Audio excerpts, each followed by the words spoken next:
requirements of laboratory courses to be offered will be delivered. We are working on improving the delivery and simulation of the laboratory experiments. In the fourth term, the university will only offer laboratory courses where we are confident that the course requirements will be met.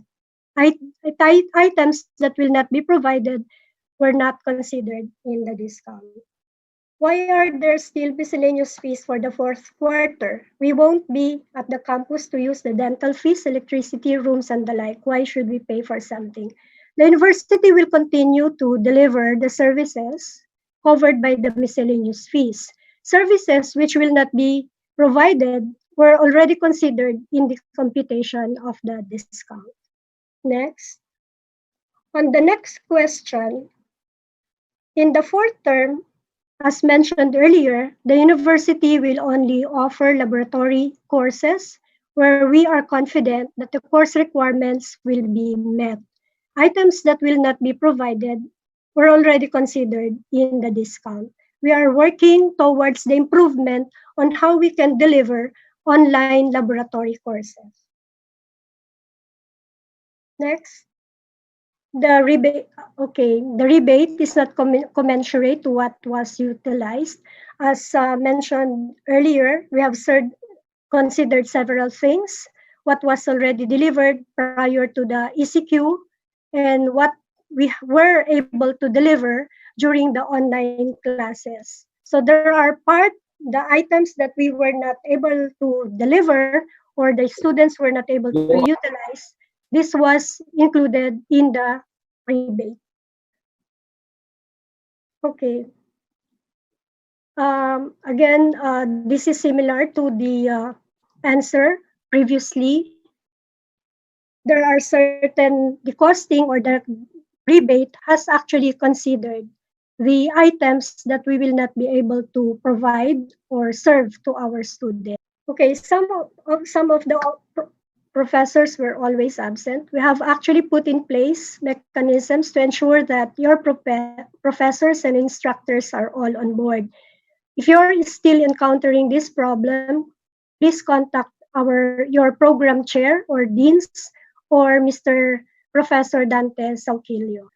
Over the last few years, our learning delivery has been blended or a combination of face-to-face and online. The past few weeks have caught us off guard, and we understand the discomfort and adjustments you as well as the academic community all have to face. But rest assured that we continue to deliver on our commitment, albeit in an alternative form. We have been working doubly hard to adapt, modify, and define learning delivery to make it most effective. Okay, so there's a question why there is no discount on tuition fee and comparing with the discounts provided by other schools. We do not have visibility on how other universities arrived at their fee adjustments. We can only speak for how Mapúa worked on its rebates and discounts, and we hope our explanation would satisfy your questions. Yes, all the rebates and discounts are applicable to laboratory courses for all programs, not just engineering programs. Okay. Yes, the third term rebate can be deducted in the succeeding term. If the students have already fully paid his fees, then the rebate can be deducted from the succeeding term's fees of the student. So for graduating students, you will be assessed separately once the registrar's office has released the final list of candidates for graduation. Okay. For those who are affected by the current developments, the students may contact the Treasury Department for assistance. So if you cannot pay your tuition fee and other fees, can you enroll for the next term rather? So students who are encountering financial difficulties may contact the Treasury Department for options available to you to ease the financial burden. There will be no increase in tuition fees for academic year 2020 to 2021. We may note that the last tuition fee increase was in academic year 2018-2019 and only applicable to the incoming freshmen. The old students continue to pay your fees at the 2015-2016 rates. The adjusted fees will be reflected on your Mapúa student portal or payment portal. For the academic related questions, I think Dr. Doma will respond to this. So now, okay. So we are assuming that the fourth term will be fully online. So if the ECQ will be extended after May 15, then more so that we are assuming that the fourth quarter will be delivered on a fully online mode. So we're going to release FAQ, separate FAQ for fourth quarter academic year 2019-2020. And this will actually give you information on the enrollment dates and all other policies that will be implemented for the fourth quarter. But then for this question, the enrollment will be on the week of May 18. As requested by the Central Student Council, we will hold the enrollment after the ACQ. So for this particular question, not all students have reliable internet connection when they are staying during this lockdown. What are you doing to address this? If we're talking about of the third quarter, we have laid down different policies in order to address the different concerns of the different students facing this kind of problem. So we said that all those who cannot submit their course requirements by May 2 will be given a grade of IP. We are implementing a Can Pass, Can Fail policy, and then students who will get IP for the third quarter will be given one term to complete that grade and convert it to a passing mark. How can the school guarantee the effectiveness of this alternative method? Okay, so we are doing our best to improve our online delivery in lectures and in laboratory, especially in the laboratory. We try to simulate the laboratory experience as much as possible. It is not perfect, but we are doing our best in order to improve online delivery. And we will continually improve the delivery of online courses in the future. So there are certain problems, but then we are addressing those problems. And if there are additional problems, we told everyone through our issuances that they can actually contact their deans or their faculty members if they face or they are facing problems on certain online activities and requirements or assessments. Okay, so this is about prototype. Okay, what will happen if the store selling necessary components and materials are closed? So for the third quarter academic year 2019-2020, for the thesis courses in EECE, we already suspended the requirement for students to do a prototype. So in case there will still be problems in the fourth quarter, we are going to extend the suspension of that requirement also for the fourth quarter. At this point, we're going to have the question and answer portion. So in the order, just for the order, or in order to have order, the student who would like to raise a question must raise his hand and then wait for him to be acknowledged. Then again, he must introduce himself, and then you can now say your query or your concern, which have not been discussed in the slides provided by our resource speakers. Okay, Gerard. Gerard, are you raising your Hi, hand? sir. Yes po. May tanong po ako. Okay. Okay. If the fourth term is only assumed online, will there be a separate tuition fee for kung paano po ba dapat naka-structure yung bayad for a fully online tuition fee? Okay, on the tuition fee, you will be charged with the per unit rate on the tuition fee. However, you will be given discount on the miscellaneous fees and on the laboratory fees, laboratory courses that would you will be enrolling. Okay, may follow-up question po ako. On the release memo po, yung 15 or kung ilang percent po yung for next term, there is no breakdown po kung where are kung saan allocated yung tuition fee, yung binabayad namin per course. So hindi po namin alam kung saan napupunta, ilan napupunta sa prof, ilan napupunta sa actual na procurement ng lab fees, or I mean actual procurement ng lab materials, and kung ilan talaga yung napupunta din sa administration. So I think there should be a release transparency report on how our tuition fees are being spent. Kasi po parang parang nag-release lang po kayo ng tuition fee rebates, pero and then you just explained where kung paano nyo kinompute, pero hindi po talaga namin nakikita kung saan napupunta yung pera namin. Parang ganun. So how would you like to comment on that? Okay. Back of our Mapua's expenses would really be personnel related, and that would include the compensation and benefits of the faculty and all of the supporting staff that help serve the requirements of the students. So, and that is actually the same as the other universities. So that is the reason why we are not providing tuition fee discounts, considering that the course requirements will also be delivered or has been delivered in the previous term. Then the rest, a small percentage, would go for the utilities and for the equipment and the facilities maintenance. So most of the expenses predominantly would be actually fixed.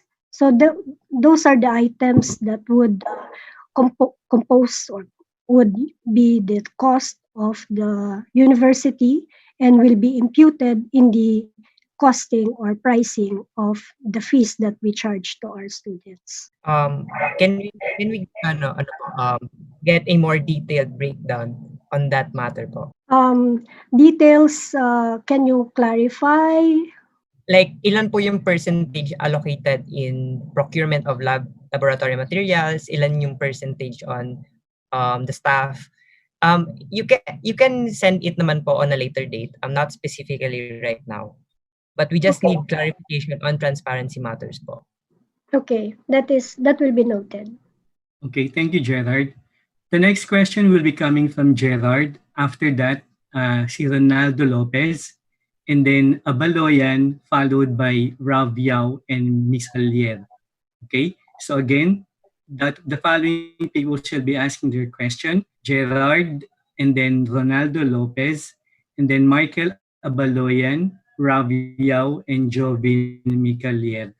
Now, in order to save time, let us simplify our questions. Tapos let us also give others the chance naman na makapag-raise din sila ng question.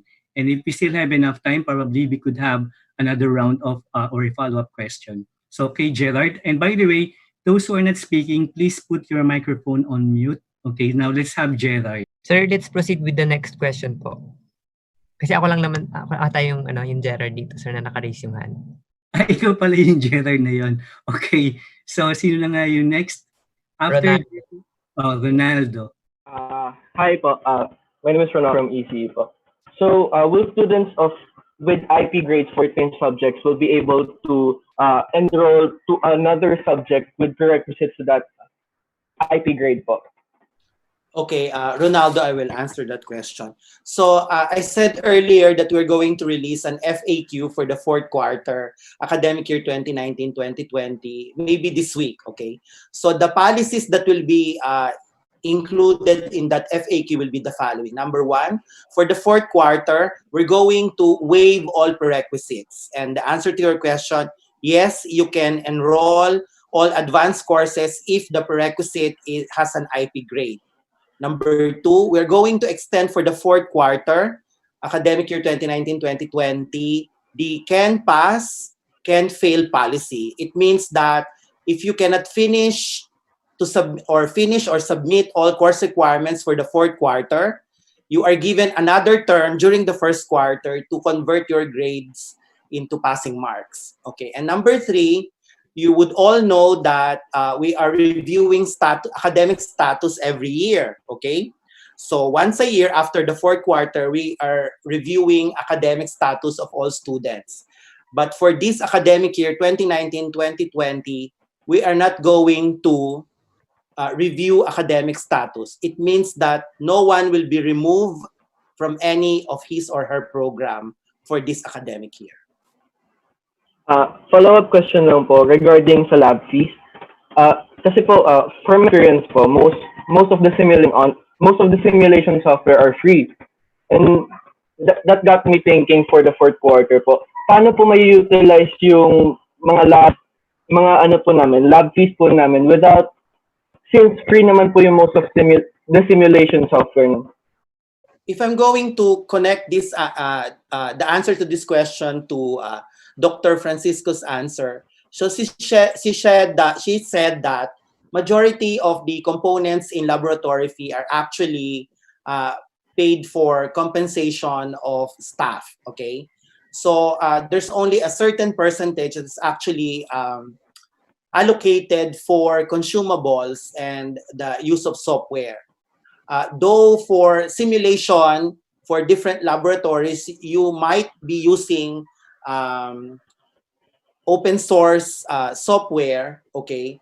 And that's already computed or taken into consideration on the discount that will be given for laboratory courses. So those are taken care of by the discount that will be given for laboratory courses for the fourth quarter. Just to confirm, 80% or laboratory fees goes to the compensation for staff. I think Dr. Francisco should answer. She said that majority of the laboratory fee goes to compensation. Yes, 80%, which is 80%. I don't know whether she told the percentage. So maybe Dr. Francisco can.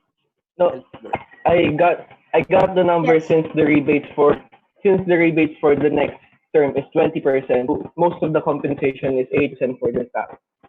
Well, it's not really entirely compensation, but that would also include other operating expenses. Okay. Compensation would be about 65% or so. Okay. So I'd like to thank you for answering my question. I'd like to see them. Hello, good afternoon. So I'll be the next one to ask questions. Bale, I have a series of questions po for the senior high school department. I'm Michael Abaloyan, the president of the Senior High School Student Council. So, una po is I would just like to first reiterate again that we ask for a transparency report and breakdown nung sa rebate din ng senior high school. Bale, that is the 10% for the laboratory fees and 5% for the miscellaneous fees. So, ayun po. We're just asking for breakdown then and to itemize kahit in general lang po for our rebate. Then for the next one, magkakaroon po ba tayo ng difference with regard to the payment option na pinili ng student? For example, for those who paid in full and for those who paid monthly, since magkaiba po siya ng amount for the rebate. Okay. Yes, the rebate will actually be based on the amount that you have paid to the school. So that is where we will apply the rebate or the discount for the next, rebate only for the rebate. Okay, bale, parang naka-percentage na lang po yun. Yes, yes. Okay, Yes. thank you. And that Then will be based on your annual fee. Okay po. Bale, next po is, we would also like to know the process kung paano yung rebate. Will it be through cash or some other methods na naisip po ng admin? Okay. If you're a grade 11 student now, then we can apply the rebate to your next school year's fees on grade 12. But if you are already graduating and you will not be going to Mapúa, then we will just assess based on the requirements of the graduation fees if there are. Then whatever excess, then it will be refunded to you. Okay po. Bale, makapag-release naman po ba tayo ng like guidelines on how the process will go for the senior high school? Okay, we can do that. Sige po. Then, for the next one, the Senior High School Student Council and its student body actually requests for the re-evaluation and consideration sa rebate to have it at least 25% for both the laboratory and miscellaneous fees. Bale, we based this on the unused months or yung months na online classes lang, which is from March 17 to June 5, which equates to 25% of the academic year. We have sent a file to Sir Patty. Di ko lang po sure kung nakita nyo po yung file. Pero it contains basically yung computation namin kung paano namin nakuha yung 25% na request namin for the rebate ng lab and miscellaneous fees. This is noted. Actually, I get where you're getting where you got the 25%, and that is a pro rata of the online delivery versus the total number of days or weeks for the school calendar, right? Yes. Is that Yes correct? Po. Okay. Yes po. So as mentioned in the earlier discussions, the computation of the rebate was actually based on what has already been provided and the extent of the services that the school has already rendered to the students. And there are certain items in the miscellaneous fees and laboratory fees which have been completed and will continue to be served even during the online delivery of the courses. Thus, these items were not included in the computation or determination of the rebate that will be given to the senior high school students. Okay, thank you, Michael. Now let us have the question from Rav Yao. Sir, Is it Rav? Sir, may iba pa pong questions po. Like, dalawa na lang po. Okay, ganito. Michael, can we reserve your next sets of questions para magkaroon naman ng chance yung iba na magkaroon ng... Okay po. Sige po, noted po. Thank you po, thank you. Now, let's have Mr. Rav Yao. Good afternoon po. I am speaking on behalf of the scholars po from the Honor Society of Mapúa. I would like to raise several concerns po, mainly regarding the conflict that may arise between leave of absence and the status of their scholarship and their eligibility for graduating with awards. First, sir, scholars are worried that the scholarships will be invalid upon taking a leave of absence. It is uncertain if the OST scholars, company scholars, or academic scholars will retain their status upon the term on which they decided to return. So on issues of scholarship, the Office of Scholarship already released a memo regarding this. So maybe you can use that as reference. But if you have specific concerns, kasi there are so many scholarships, then you can actually email us your specific concern on scholarships, because we cannot actually tackle it in general because there are so many types of scholarships. But then we already released a general guideline on scholarships. You can also include concerns about academic awards. No? So if you're graduating and you are buying for a Latin honor or something, then if you have concerns on that, then you can also email us your concern. Last question. Rav, are you still going to ask a question? Hello, sir. Hello, sir. Sorry po, having problems with my connection po. Sir, can we just proceed to the other person po? So let us have John, Jovin Micalier. Hi sir, Jovin Micalier from School of Arid. Sir, may concern po kasi sinabi po nyo na kontakin po namin yung finance office regarding dun sa may unsettled charges.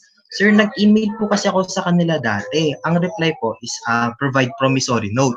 And the problem with with providing promissory notes, sir, is kailangan na mag-provide ng date kung kailan kami dapat magbayad. Sir, wala po ba kayong alternative aside from that na kasi hindi unsettled kahit ngayon sir hindi tayo sure kung kailan magkakaroon ng income sir para makapagbayad po. Yun po kasi ang concern ko. And nakalagay rin po kasi dun sir sa reply is kailangan pa rin magbayad ng initial down payment for the fourth term. Hello. Yes. The requirement for promissory note is actually for documentation purposes so that the student, the parents know that there are outstanding accounts with the school. And this is really necessary for documentation and regulatory requirements insofar as the government agencies that we work with. Okay po, sige po. Kasi ma'am, ang problem kasi ma'am is parang ang dating pa rin nito ma'am is eto parang may pass ka lang pero magbabayad ka pa rin. Parang kailangan mo pa rin magbayad. Which is true naman ma'am. Ang problem is parang binibigyan nyo pa rin kami ng time ng gantong deadline na makapagbayad po. Eh kahit nga po kami, hindi kami sure kailan kayo makakabayad. Yes, I think that is the very reason why we wanted the students to get in touch with the finance personnel or treasury personnel for that matter, so that you can discuss specific concerns with them. I am sure they will hear you out. Now let's hear Mr. JR. Magandang hapon po sa inyong lahat. John Rabay po from the School of Sege. May questions po ako. What are the difference of online classes compared to third quarter to fourth quarter, knowing that you all admins are aware of these difficulties of online delivery of classes? What would be those changes? Are they significant enough for us students to know that we are receiving quality education from you guys? So the difference will be like this, no? I guess the main problem really is more on the laboratory courses. So for the fourth quarter, we are going to defer the offering of laboratory courses that are very difficult, no, to deliver or deploy in an online mode. So for example, if the laboratory course require a certain kind of device, okay? So for example, it's iOS programming and the students need to have access in Mac computers and not everyone has Mac computer. And therefore, we're not going to offer that kind of course. We're also not going to offer courses that has a dependency on certain kind of equipment. No? So if majority of the activities in a particular course will be dependent on doing something in an equipment that can only be found in Mapúa, in the campus, then we are going to defer offering that. Because that's there are certain courses that are really very difficult to deploy online. Okay, on most of the laboratories that we can simulate, okay, we're going to develop. Now we are starting to do this in the third quarter, but then because of the lockdown, we were not able to finish it. Now we are trying to develop video materials for demonstration of laboratory, so that there will be more visual experience on the laboratory courses.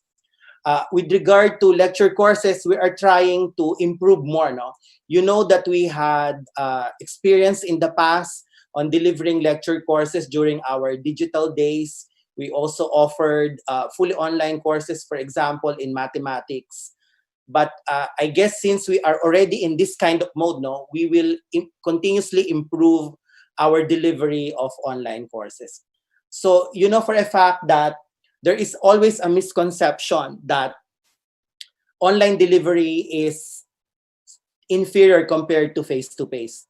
But in an educational framework point of view, you would know that in-person or face-to-face or online delivery is just a method of delivery of content, okay? So the delivery of content is just 50% of a particular course. The other part is actually the participation of the students. And whether a particular course is effective or not depends on whether the students satisfy the learning outcomes. So no matter how great your teacher will be, no matter how the course are designed beautifully, okay, if you are not going to participate, okay, then it will be useless, still ineffective, okay. Now, the idea is that we are already in this kind of situation, okay? And therefore, since the world is already changing and the technology has come to a point wherein we can now deliver courses in a relative effectiveness using educational technology. So I believe that all of us require an open mind. Okay, and this is one of the values that we want to inculcate in our students. No, the world will always change, but then the value that we must develop in this experience is that we should be resilient and we should be flexible, because these values will actually help us later on in our practice of our profession. So you are assured, no, from the administration that we are always doing our best to improve further. We are not actually static in our processes. We are always trying different things. And so our request for all the students is just to open their minds and be absorptive of these changes, because we always have your interest of delivering you an effective and quality education. So we always should assume regularity on this kind of aspects. All right, sir. Thank you po sa answer niyo. We can proceed po to next question po. Okay, thank you very much. Okay, what will the next one will be Rosel Ermitanio. Miss Rosel. Hello po. I'm Rosel Ermitanio po from SMS department po. I'm asking po if may disciplinary actions po ba na matatanggap yung mga professors na mapapatunayan na sumaway po sa memo about po dun sa pass or IP na grades. Yeah, we already passed a memo to all faculty members that they should follow the guidelines issued by the university. And for those who will be proven those that have proven that violated those guidelines will be subject for disciplinary action. But I guess if they have violated certain guidelines on that, then the students have also the responsibility to report that. Otherwise, we will never know. So the half of the responsibility is with the students to report to their respective deans whether a particular faculty violated certain policies identified in those guidelines. So we need your cooperation on this matter. Okay po. Thank you po for answering my question. Okay, thank you. Now let's have Lance Luz.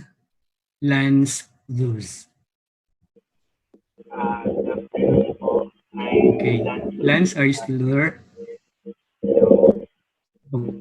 Okay. Hello, I'm Lance Luz po, President po of EEC. Okay. Ask ko lang po yung about po sa Rebates. Lance, hindi namin marinig ng maayos. Could you come closer to the microphone? Hello? It's better. Hello po. Yes, Lance, please speak. Ayun po. So, ang question ko po is about po sa Rebates fee ng graduating students. Marerespond po ba siya since hindi daw po siya nagagamit ng mga graduating students po?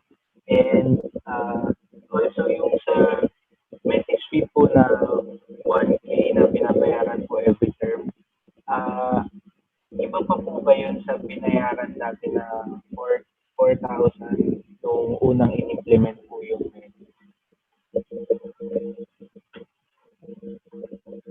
So I guess the question, I have not actually got the question, but I know that's about Metis. So Erickson is here, so maybe Erickson can answer the question on Metis. Lance, pwedeng paulit ng question. Medyo malabo lang yung audio mo. Sorry po. Yung question po is about sa Metis fee ng graduating students. Marerefund po ba siya since hindi daw po nagagamit ng graduating students yung Metis po. And doon po sa Metis fee na 1K na binabayaran every term, iba pa daw po ba siya dun sa 4K na binayaran dati nung una pong in-implement yung Metis? Okay. When Metis was originally implemented, ang alam ko, ang ano natin doon is that's 1K per term. So dati yung 4K, that's for the whole year. Now, currently, that will be 1K per term. Now, nung last student dialogue, we already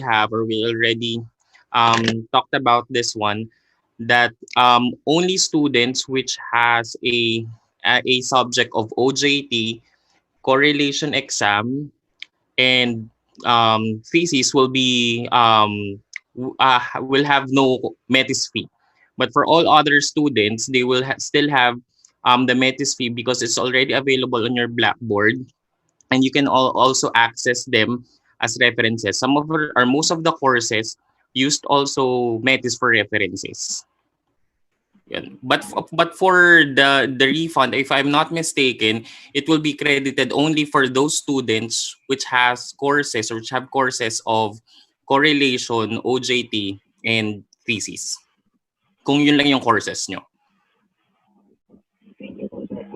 May other question pa po ako. Regarding po sa conversion po ng IP, what if, halimbawa po, si student naka-enroll ngayon, then hindi po siya nag-enroll next term. Pwede pa po ba niya ma-complete yung course sa sumunod na term na mag-enroll po siya? The answer to that question is the IP for the third quarter can only be completed during the fourth quarter, whether you're enrolled or not enrolled. So, paano po yan? Ano pong mangyayari po dun sa... So if you were not able to convert the IP to a passing mark, then it will just remain as IP in your transcript records. It will not be converted to a failing mark. It will just be as is. But then for first quarter, you need to re-enroll the course again. So, bale sa next school year po niya pwedeng ma-enroll ulit yung course? Yes, if you were not able to complete the IP during the fourth quarter, then it will remain as IP in your TOR. And then come first quarter, if the course is available, then you can re-enroll it again. What if hindi po maging available yung course for the first quarter po ng sumunod na school? Then you have to make certain requests to the program chair or the dean it to be offered if it is really important for you to move on. So we will treat these requests as on a case-to-case basis. Okay, thank you very much. Now let's have the question from Clifford de la Cruz.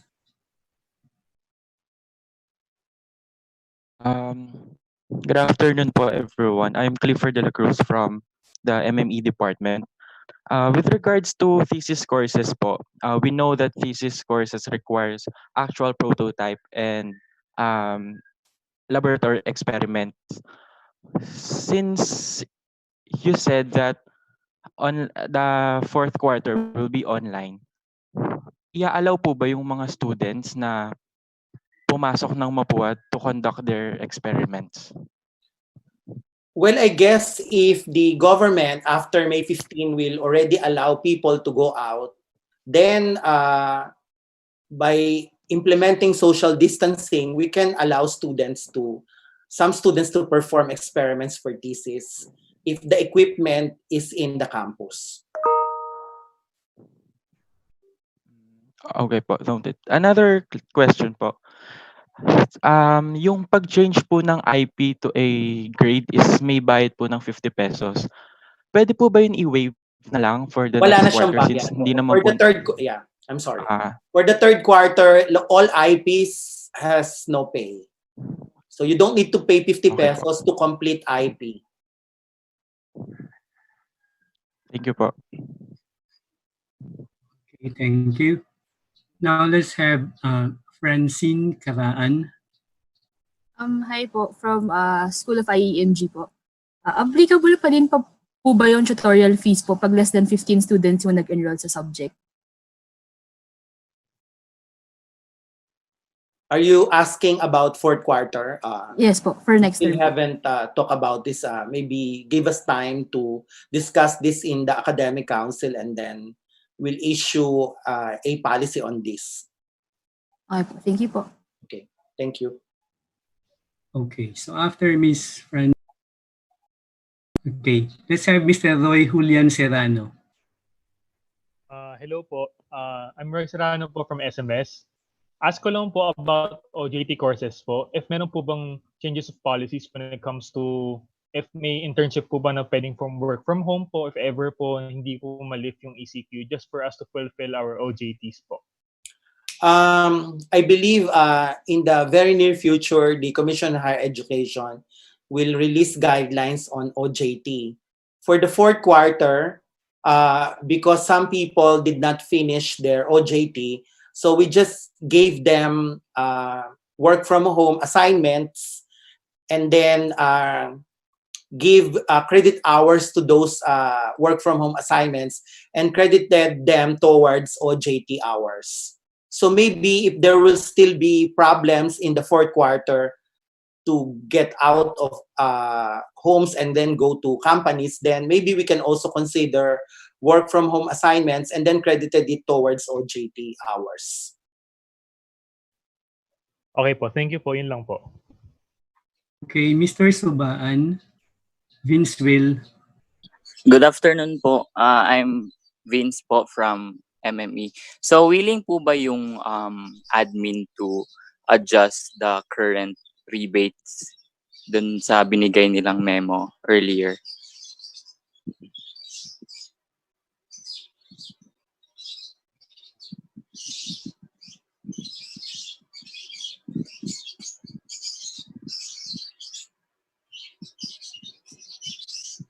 Okay, Vince, could you rephrase your question?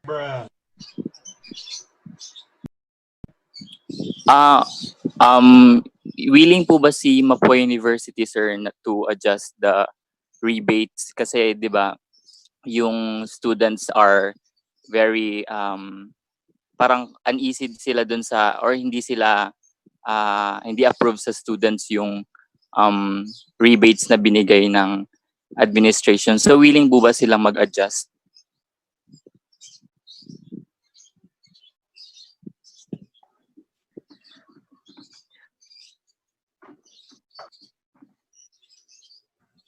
Okay. Perhaps we could go back to that question later. Okay, baka hindi pa available yung ating sagot in the meantime. So perhaps we could just proceed to the next question muna, no, Vince? Okay. Shall we hear it from Kenneth? Hello, good afternoon po. My question is about the delivery of lecture po next term. So with regards to lectures po ba, will majority of lectures still be done on BB Colab? You know, Kenneth, no, we released a memo to all faculty members to adopt a multimodal delivery so that all concerns of students will be answered, no? So some will do, so in a multimodal delivery online system, the faculty members must do BB Colab or Zoom or MS Teams synchronous video lectures for those who have no problems in internet. Okay, but these faculty members must also upload these materials in BB Learn so that people or students who cannot participate in synchronous lectures can actually download it at a later time. Similarly, faculty members are also asked to upload other materials so that people who cannot even download those video materials can actually still continue to learn. Also, for example, upload PowerPoint with audio, text materials, and other flexible learning materials so that all segments of the students, with those with no problems and those with some problems and those with real problems in internet connection, will continue to learn something. So ang tawag dito is multimodal online delivery system. So it's not primarily BB Collab, but then kasi there are certain sectors of students that also like that, no, that they don't want just reading PowerPoint with audio. They want a BB Collab or a synchronous lecture delivery. So we're going to do that. So we're still going to do that. Plus, we're also going to upload other materials so that those who cannot participate in synchronous lecture can also access other types of materials so that he or she can also satisfy the learning outcomes. So as much as possible, no, kung if the faculty member is industrious, then multi-modes of uploading materials and delivery of content. Okay po sir, noted po. Thank you po. So parang nawala si Dante. So maybe we can ask the next student to ask his or her question. I guess that would be me po kasi wala na po akong nakitang naka-raise ng hands. Okay, Gerald, okay. Okay. So, in line with sinabi nga po ni Vince, kung yung admin po ba ay willing mag-adjust to cater the wants or the needs of the students rather, we're not asking po to, I mean, we are urging the administration to adjust to the students' need. We're not just asking them to, we're urging them. Tapos po, another thing is, i-consider niyo po ba ang student representation in terms of financial decision-making and academic decision-making? Kasi, I think, kasi ang ginagawa po sa amin is we are being consulted as student leaders and that is nice. Pero I think that there should be genuine student representation kasi para pag kami po yung nandyan na po sa kasama mag-decide, mas malilesen po yung backlash na marireceive ng university if ganun po yung magiging case. Parang makikita agad ng stakeholders kung ano yung magiging initial na perception ng students. Ganun po. Tapos, on the side of the rebates po, again, yung sa transparency report, I think the administration should send the transparency report for SHS and for college. So yun po. I think from the admins, kung sino po ang pwedeng sumagot. We're taking note of the request from the student councils and we will get back to you on this. Okay, thank you, Gerard. So, Vince, ano nga ulit yung question mo kanina? Hello sir, yung tinanong din po ni Gerardo, yun din po yung question ko, kung willing ba po yung Mapúa administration to adjust the current rebates na binigay nila to cater the students.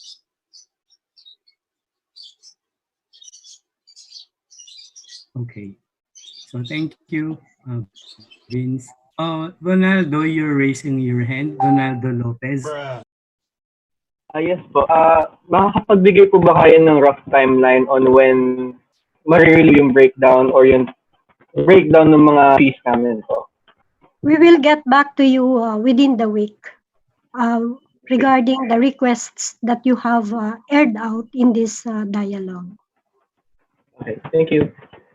Michael, were you raising your hand? Are you raising your hand? Kung hindi, si Rain Amabel Haruda. Rain? Hello, sir. Hello, sir. Pwede po ba daw in cash na refund if mas prefer ng student, considering the financial situations? Well, if there are no accountabilities, it would be easy to transfer the funds, then we can do that. But you'll have to make the request through the treasury so that we can process the refund. Okay po, ma'am. Thank you. Okay. How about Roy Julian Serrano? Ay, sir, follow-up question lang po. Since sinabi po kanina na yung prerequisite subjects po ay hindi po affected if ever po naka-IP, pag nag-waive po ba ng courses for next term, will it automatically be available po sa Mapúa since online enrollment po tayo for next term, right? So kasi usually po ang encoding po natin ang faculty po naglalagay. So how do we go about this po? So isn't it that for starting batch 2018, 2019, we started preloading courses. So in the preloading of courses for the fourth quarter, the prerequisite courses with IP will no longer be a constraint. So the computer will not consider it as a constraint for you to enroll the advanced course. May I also clarify now, no, because there will be some questions later, no? So maybe I'll clarify it now.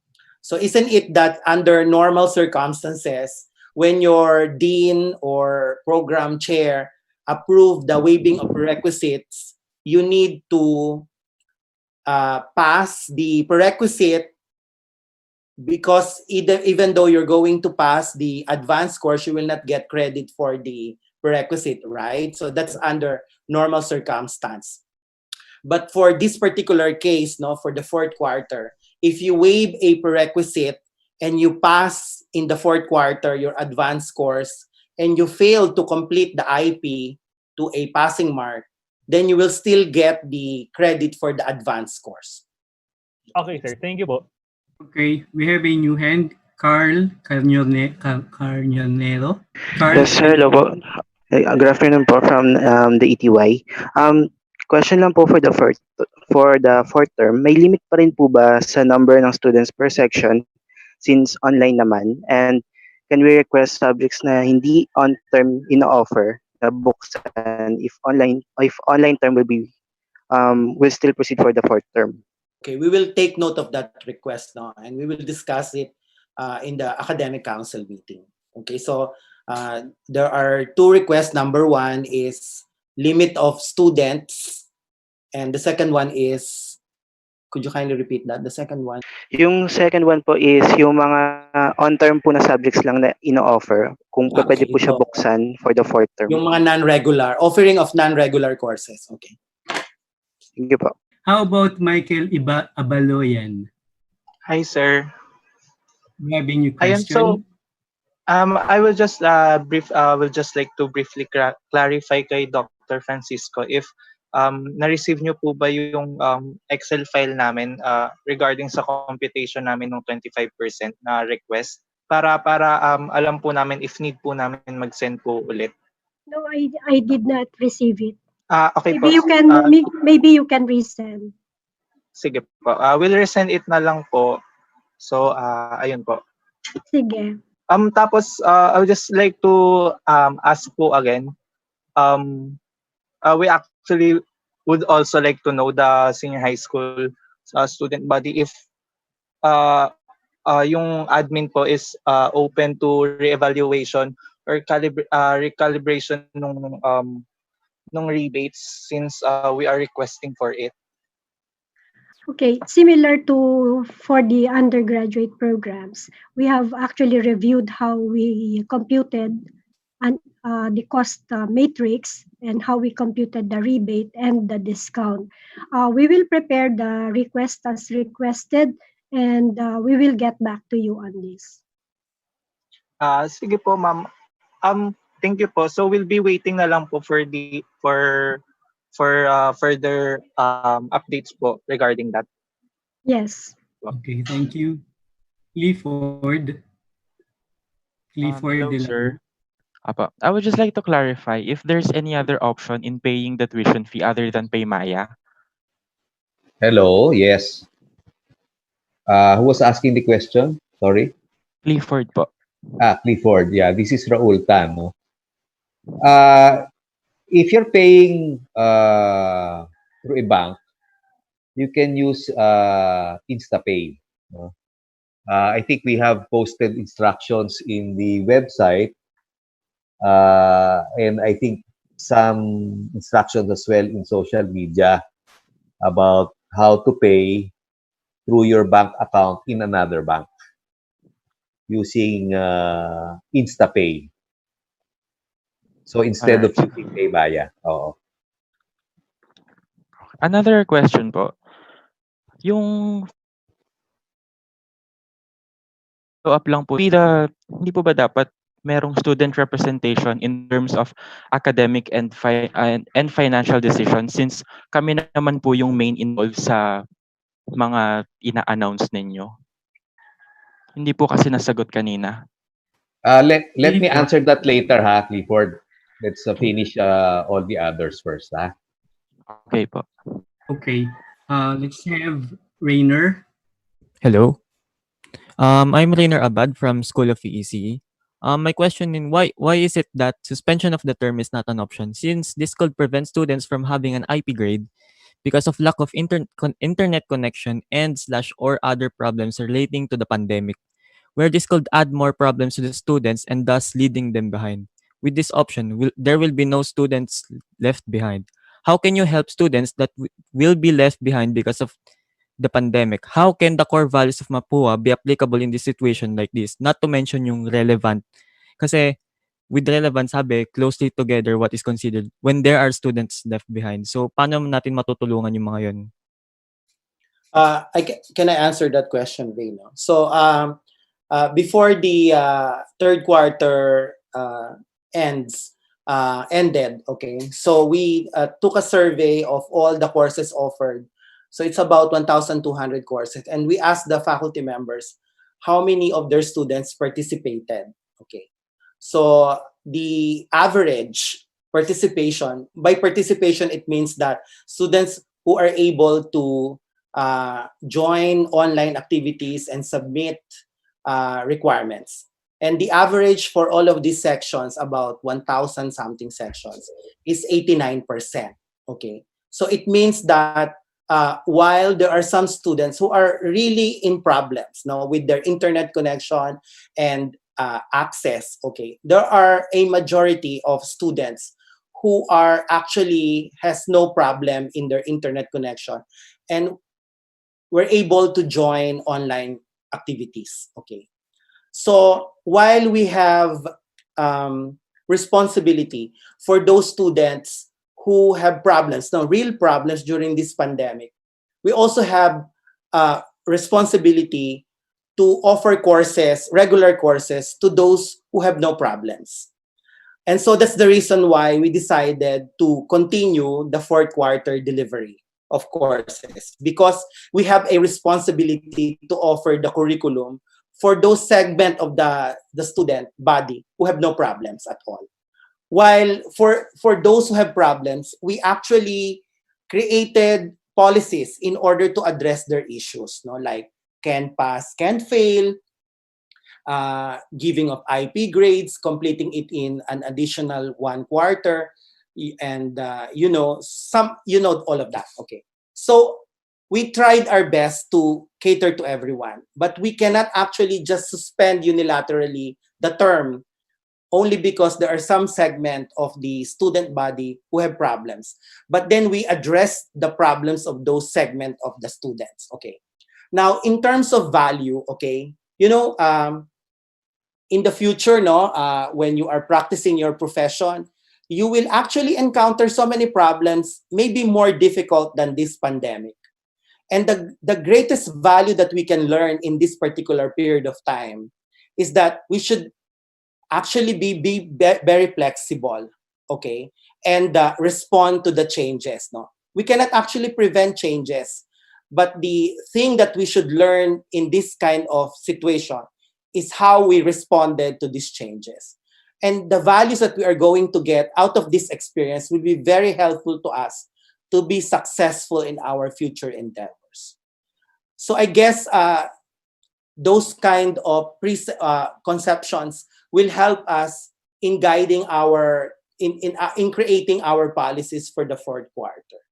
So I hope you understand where we are coming from. Yes, I understand, but we also have a responsibility for the students that are left behind. Thus the guidelines. Pero continuing the term means adding more problems for the students left behind, or let's say nag-conduct nga kayo ng survey, pero yung 89% na yon, are they talaga bang hindi sila nahihirapan sa pag-pass ng mga requirements na yon, or wala bang challenges sa pag-pass ng mga requirements na yon?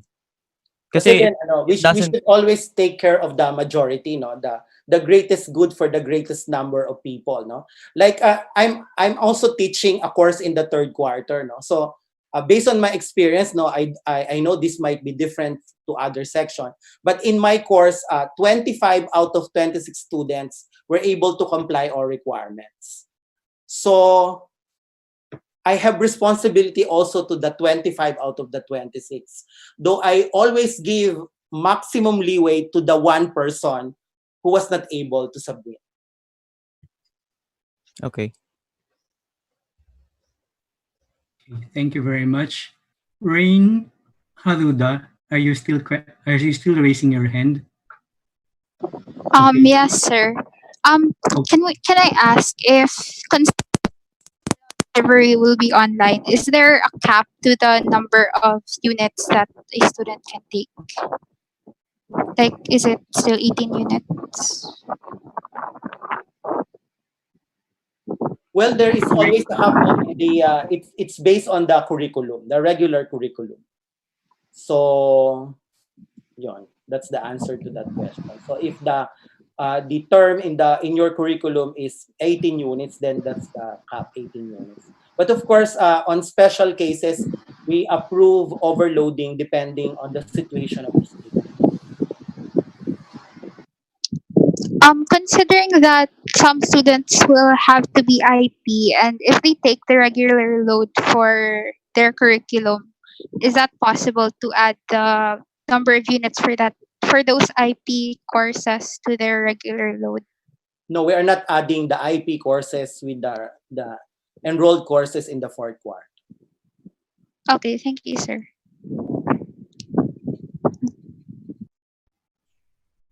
Okay.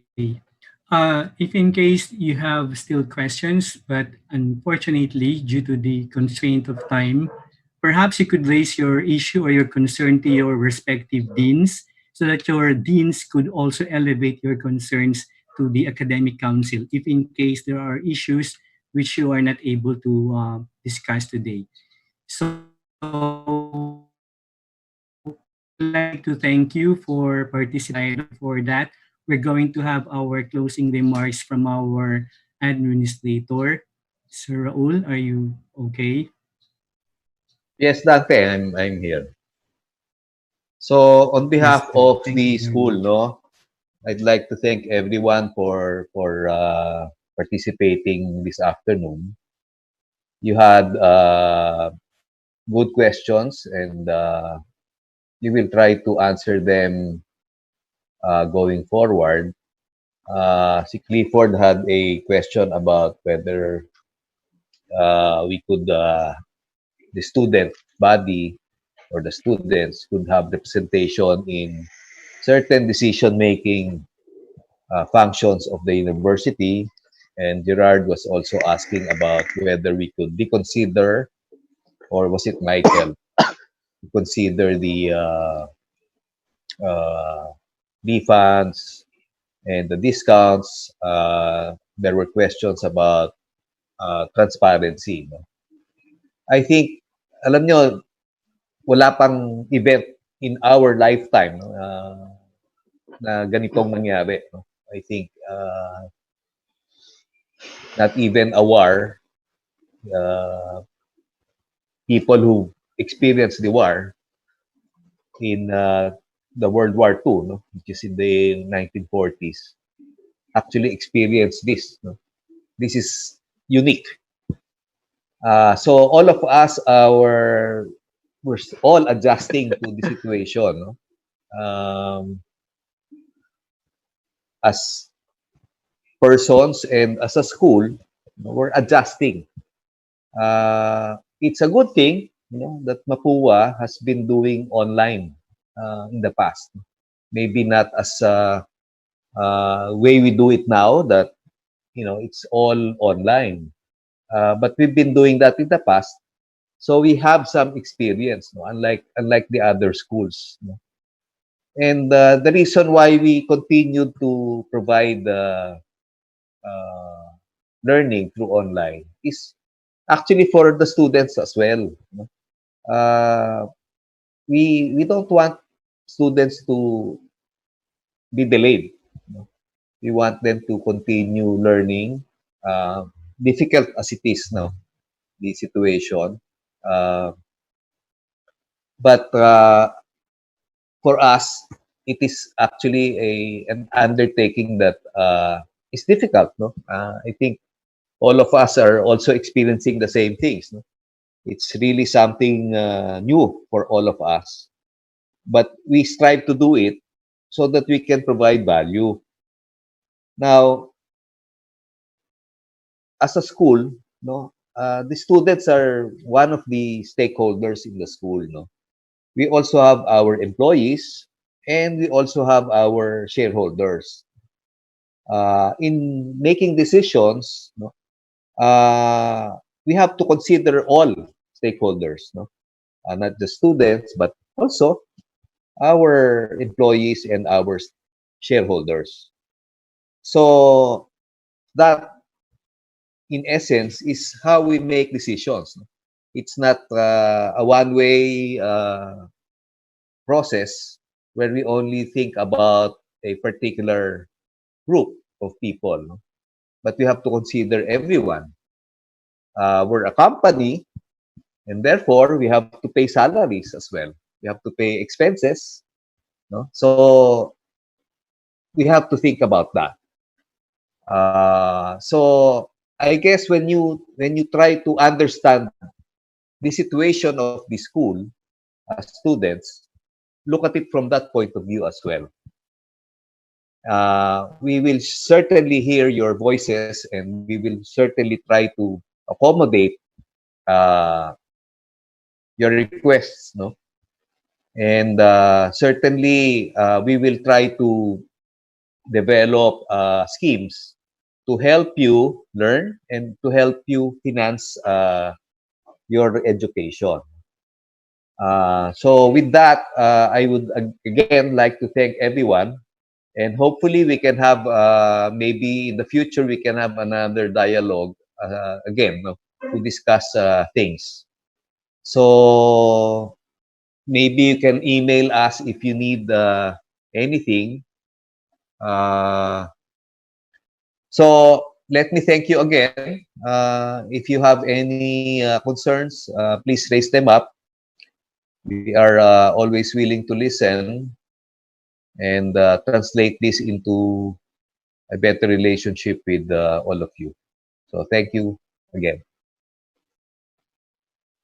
Okay, Dante? so once again, yes, sir. So once again, we would like to thank Sir Laultan, Dr. Ruth Francisco, Dr. Bonifacio Doma, also Ms. Marina Bayag. Also, we would like to thank the active participation of our student leaders led by Gerardo Katangi and Mr. Clifford de la Cruz. Okay, so keep safe. Okay, hopefully that one day we shall overcome this difficulty. Okay, and then one day we shall come out na successful, that we have overcome this COVID-19. So thank you very much and keep safe.